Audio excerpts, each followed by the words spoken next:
River Road, you got me running way back home. River Road, you got me running all night long.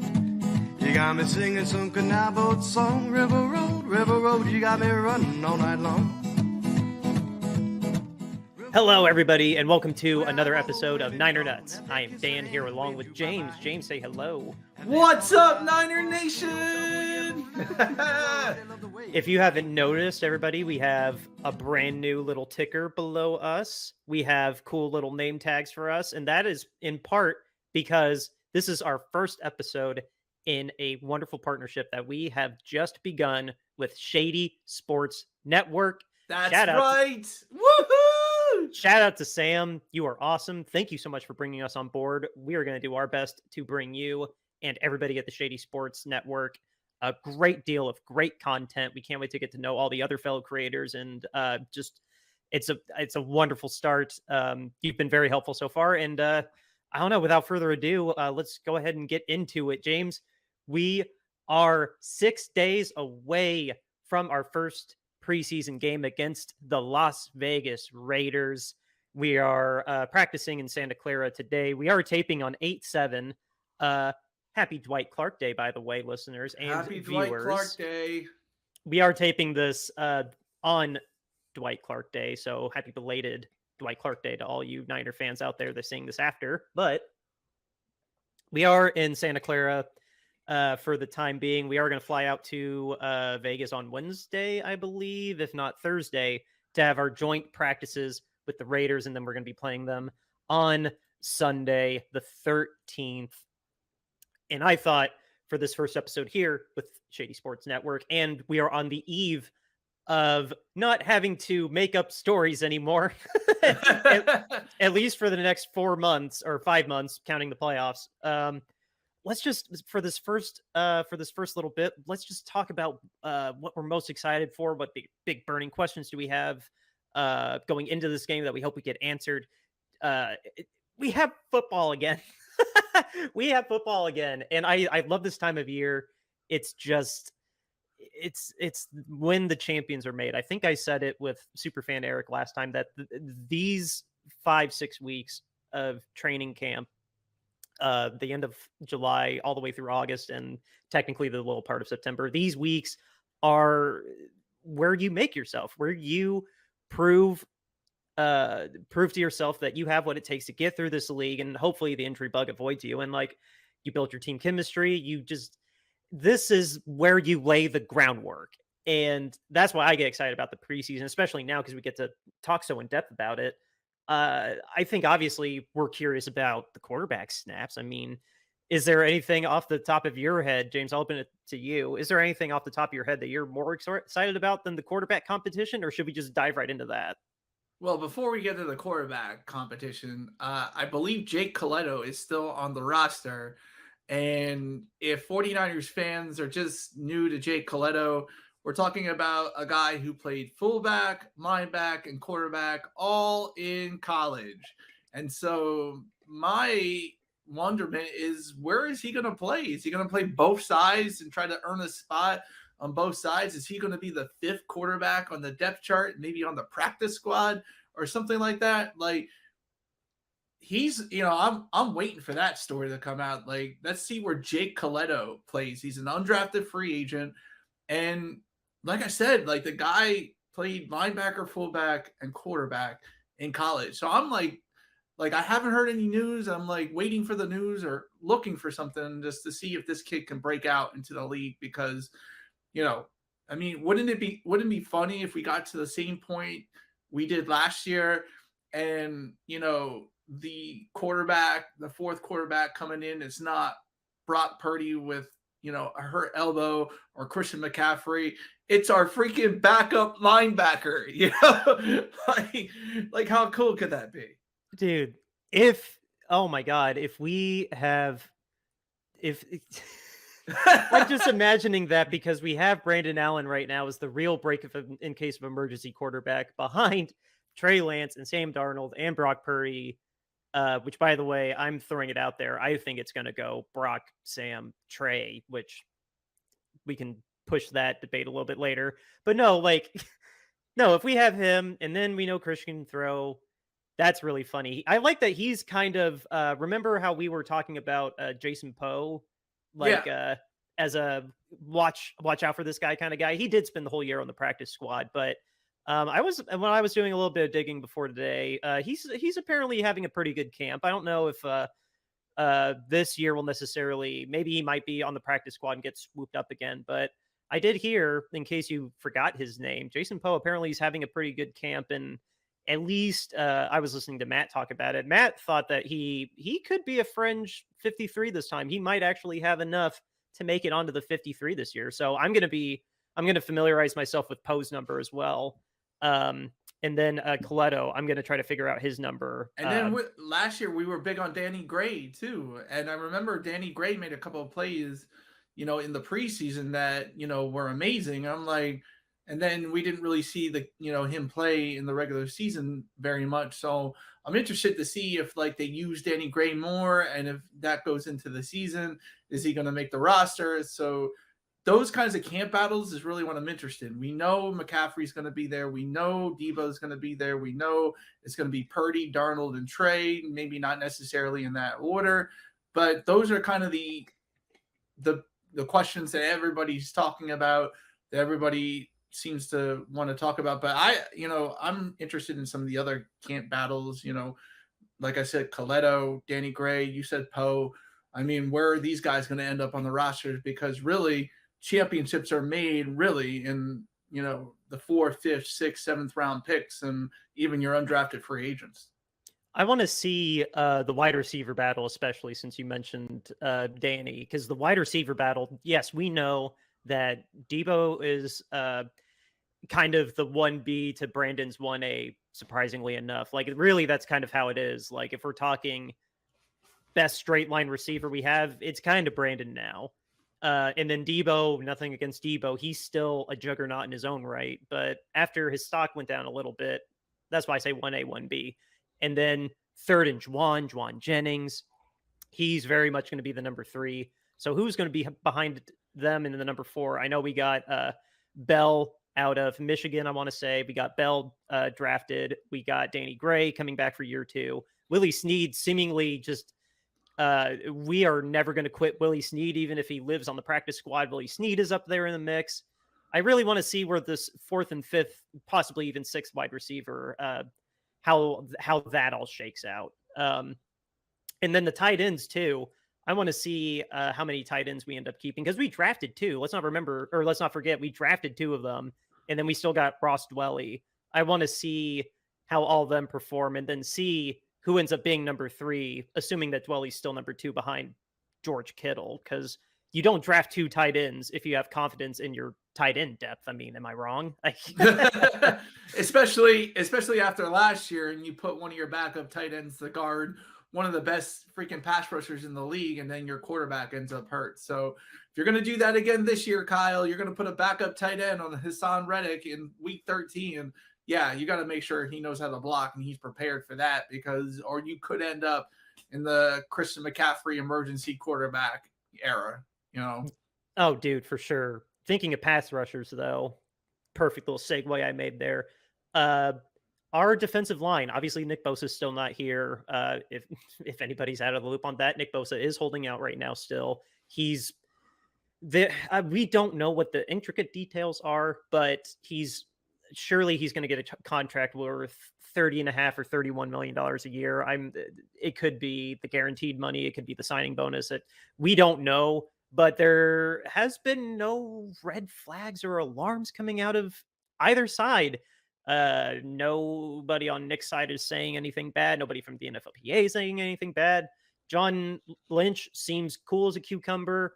I was watching Kyle's press conference a little earlier. He says that he's just staying out of it entirely. He just knows he hasn't talked to Nick Bosa, but he wants him in practice. But he gave no indication that he had a reason to worry. So with Nick Bosa aside, I want to see how the rest of these guys do. I want to see Drake Jackson take another step. I want to see if Kellen Farrell, I'm sorry if I mispronounced his name. I want to see how Farrell does, former first-round pick from the Raiders that really washed out with them. We got Taco Charlton signed. It's Monday. We signed him last week. He hasn't been with the team for a week, but apparently Taco right off the bat started practicing with the first team. I want to see what Taco looks like after this little carousel of teams that he's been around. He was with the Cowboys for a little bit, and I believe with the Bengals as well.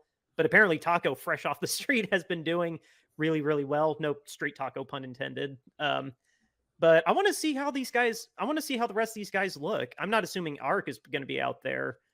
He may be one of those super starters that like George and Fred, like we're not going to see any of them. So I really want to see how this pass rush depth looks, because we did lose so many people. We lost Minihue. We lost quite a few people on the defensive line. So that's going to be really interesting to see. T.Y. McGill and, like I said, Farrell and Jackson. And, we need to see Kinlaw a little bit. I wonder if they're going to temper him a little bit, because he has had such a sensitive knee issue going on. Apparently, this is the slimmest he's ever been in camp. And, the expectations we had for him, we picked him in the first round, and he's not lived up to them, mostly because of injury. But, that apparently they're just saying their camp speech, or saying their camp speak, that he looks the best he's ever played. But, I want to see that. They're probably going to limit him, like I said, just for the sake of his knee. But I don't know. That's something I want to see Javon Kinlaw defy the odds and make us regret not giving him his fifth-year option. I want to see the spark that player is still in there. Well, first of all, you glanced over the Bosa contract issue, and I have something. There's nothing really to worry about. Listen, I have something. It's fine. It's fine. But listen, I have something to say about that. But before I do, we got to have a word from our sponsors. Are you looking for the sickest retro jersey on the market? Well, look no further than Royal Retros, the king of throwbacks. The one-stop shop for all your throwback needs. Use promo code Shady Sports and save 10% off your order today. Yes, we have sponsorship from Royal Retros. Another good thing that came from Shady Sports Network. So anyway, back to Bosa. This is like the second year in a row, or even the third year in a row, I can't track back that far, where Lynch has a holdout of a major star. And as much as he gets the deals done, as much as he works out a contract, you look at my GM, Howie Roseman. Hassan Reddick could have easily held out because he had one of his best seasons. He has a 3-year contract. He's getting seriously underpaid. He could easily hold out. He's not holding out because of the relationship that Howie Roseman has built with him. And John Lynch, I feel like maybe he does as a GM, he's been a player, but he has this disconnect with creating like a little bit of loyalty from his players because they hold out, and John's left debating a contract during the preseason. Yeah, these guys may not need preseason or not, but look at Deebo Samuel. He held out, and look at the season that he had, right after his holdout.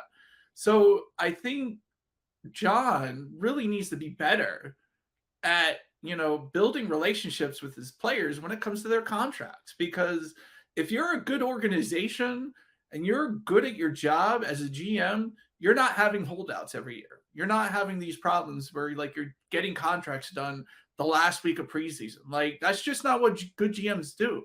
And, in our next episode, we're going to talk another thing about the 49ers that we think John Lynch is doing wrong. But Dan, I'm sorry, Nick Bosa should be in camp and he should be working out. And the fact that John Lynch hasn't had a contract signed shows us that John Lynch is maybe not as great as GM as everybody thinks.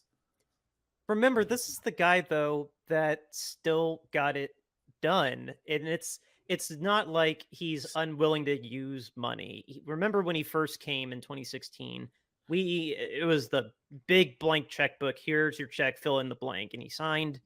He's not afraid to give money. It's a position now where long-term, in just a safety net for long-term, in case we don't make the Super Bowl this year, because we're going to have to pay the piper. We're etching very, very, very closely to Saints and Rams territory of money.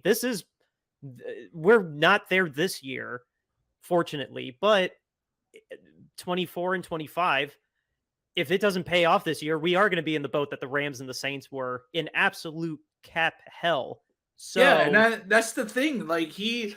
As much as he's built this team. Like, I don't have really that much trust in John Lynch in being able to sustain this, to being able to, like, there's a reason that usually GMs come from organizations where they're like interns and they're associate executives or whatever before they actually become a GM. So they know what it's like to be a GM. They know what it's like to build trust with players and not have holdouts. John didn't have that. He came right from the booth to be a GM, and now he's learning like the business side of it and how to figure all these things out. And like I'm here to say, like, I don't think he's doing a very good job with the fact that people hold out every year on him. And like it doesn't seem like as a GM he knows how to build that trust with a player to say, hey, listen, we're going to get the deal done. I need you in camp, and trust me, we'll get it done before anything happens, before anything major happens. And even if something does happen, we'll work something out with you to get you a better deal.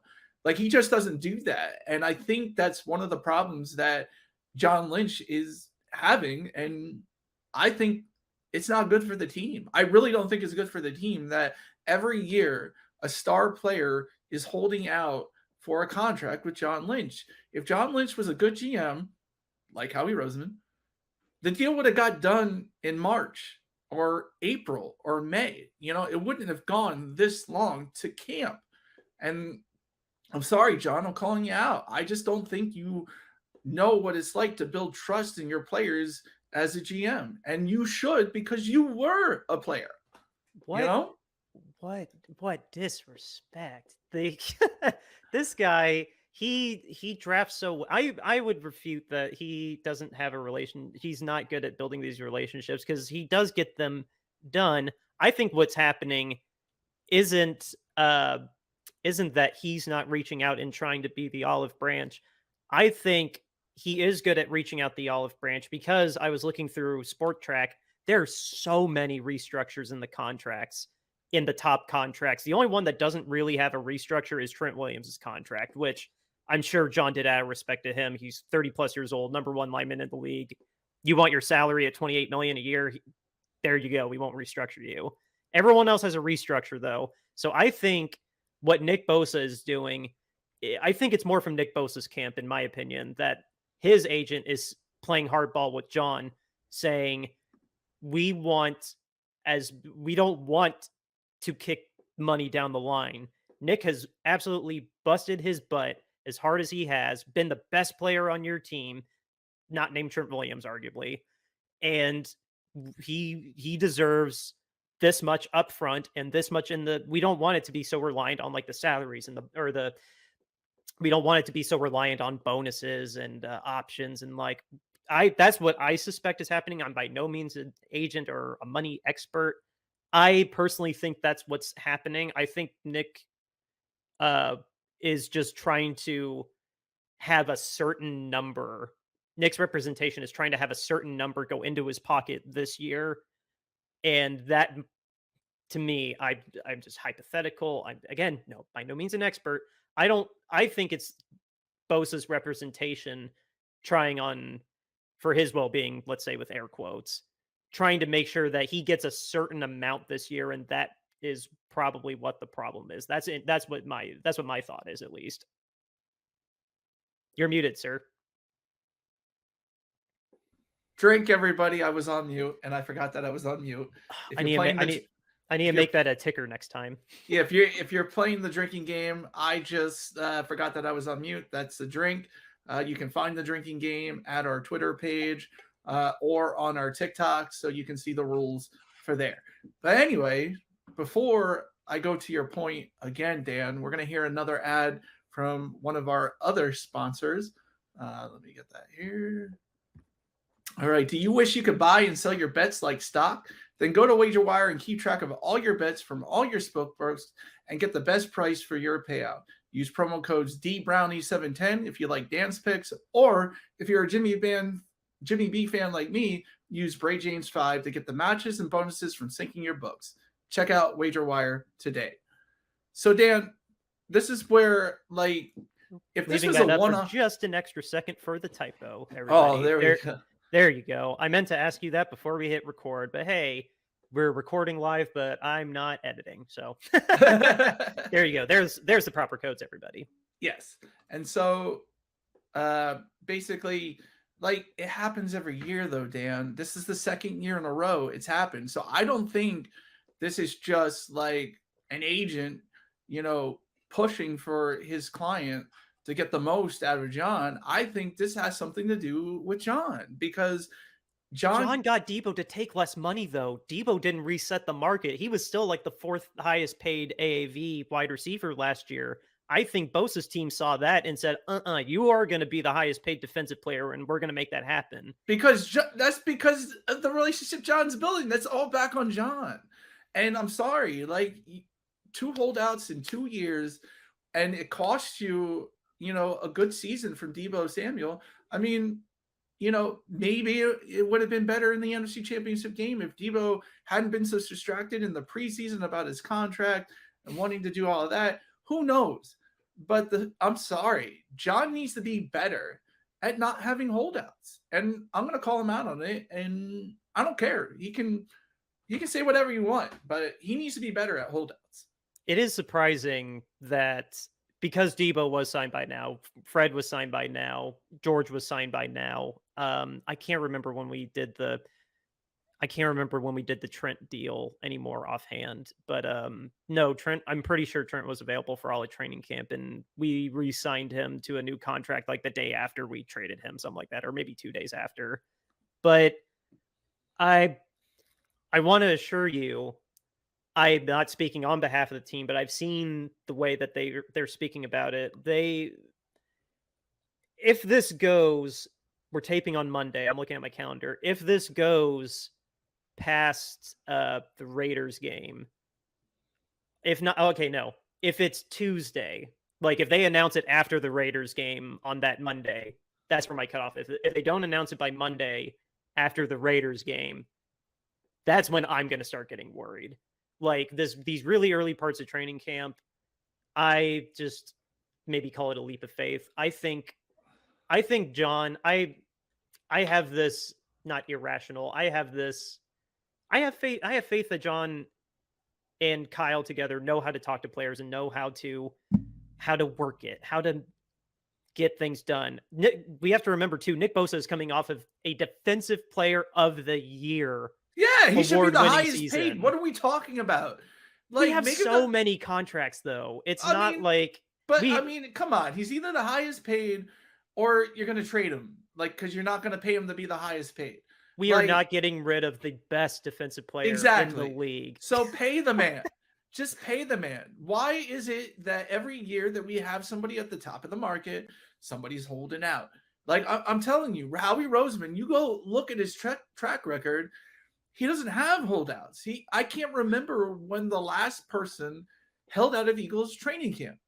And that's what I'm talking about. Howie Roseman is playing chess. John Lynch is playing checkers. That's what's going on here. And that's the difference. And this is why I've said that, when the player said the Eagles, we could have beaten the Eagles by 2 touchdowns, and the Eagles are a better organization than the 49ers, at least right now, for like the last 20 years, this is the reason why.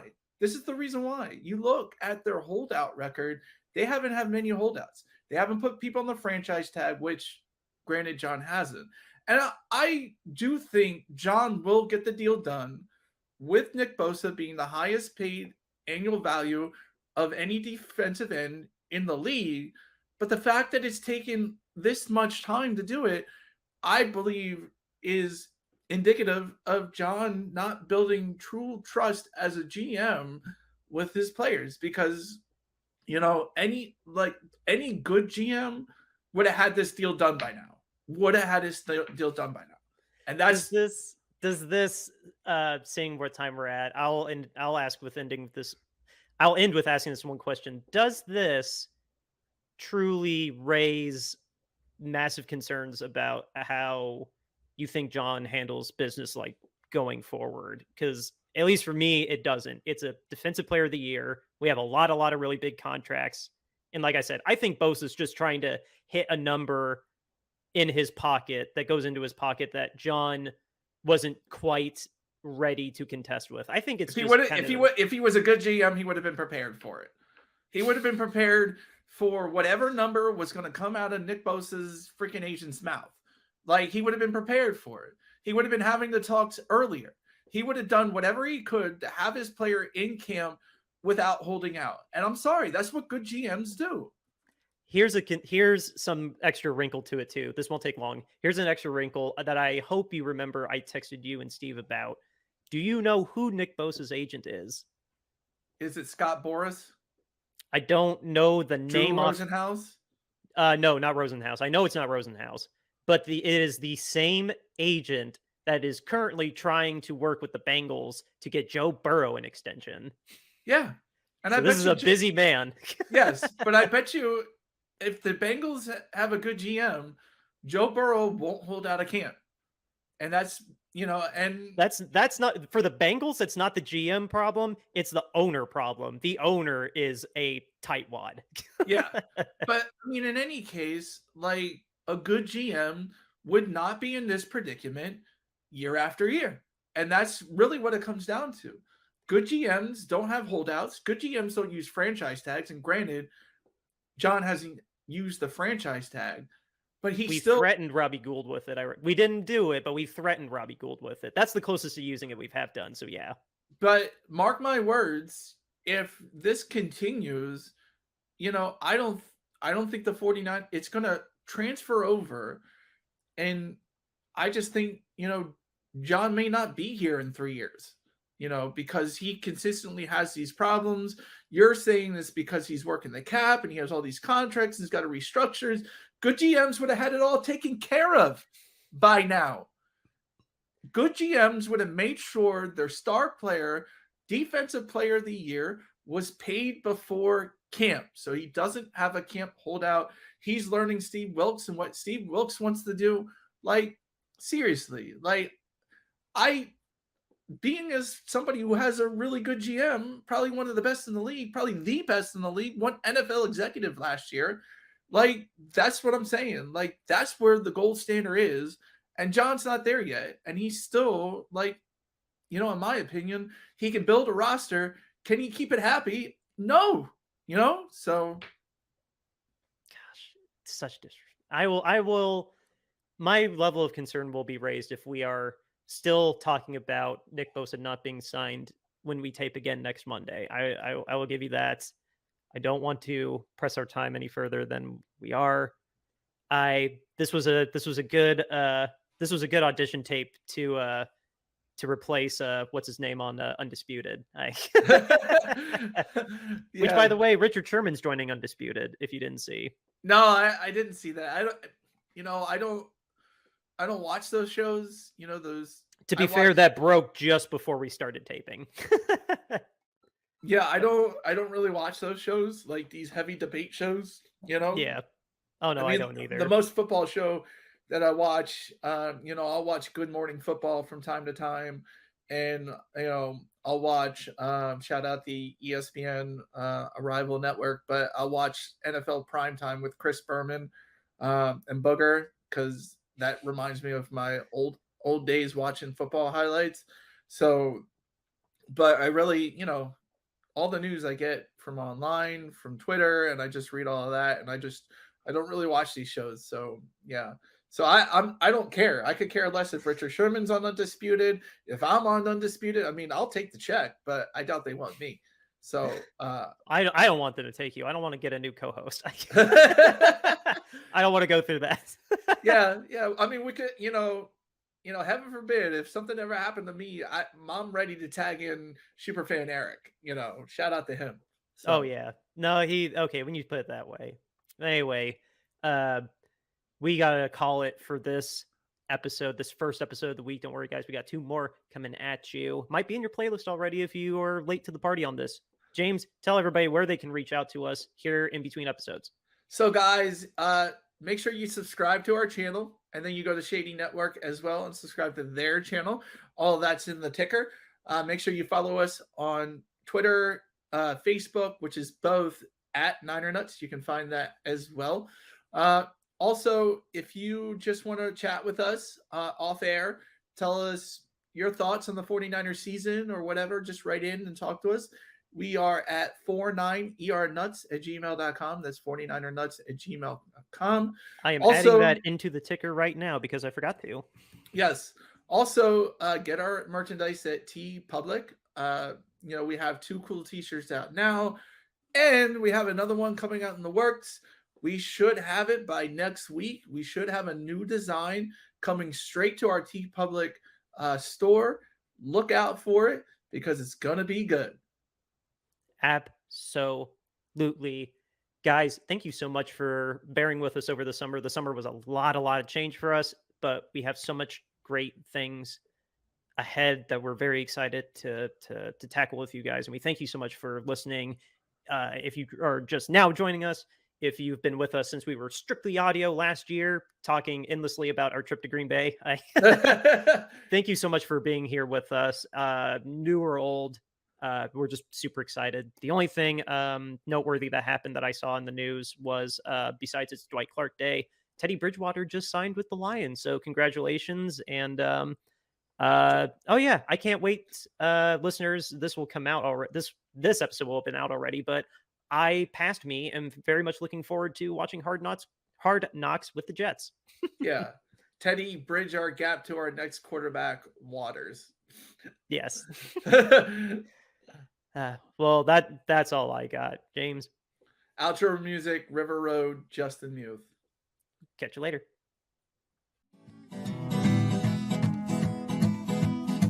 River Road, you got me running way back home. River Road, you got me running all night long. You got me singing some canal boat song. River Road, you got me running all night long.